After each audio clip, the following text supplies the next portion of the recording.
Hey, this is Adam here at Devious Customs in Riverside, California. Today I'm going to show you how to replace your quarter panel on your Lincoln Continental. The first step is to strip the quarter panel and identify the damaged areas. Once you have determined your quarter panel needs to be replaced, the first step is to sand down all the edges where all the spot welds are. Once you sand all the edges, the spot welds will become visible and you can mark them and center punch them for drilling. Once you have found all your spot weld locations, take an 1/8 inch drill bit and pilot drill all the spot welds. Once they're all pilot drilled, you can switch to the spot weld cutter bit and cut all the way through the outer skin spot weld. Once the door hinges are drilled out for guide pins, you can loosen all the bolts, removing them. Loosen the door from the hinges and slide it out enough to remove the wires and the vacuum lines. Once the door is removed, you can sand and mark the spot welds inside the door jamb and drill those out as well.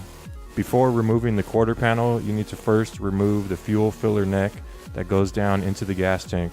You can take a seam splitting tool and a hammer and slide it in between the two layers of the inner skin and the outer skin of the quarter panel, hammering it down in between to split the spot welds and over to the side to split the rest.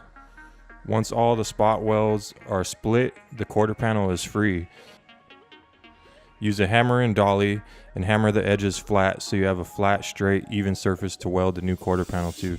Once all the edges are flat and straight, you can go with a grinder and grind off any rust or debris that's in the way so you have clean, fresh metal to weld to.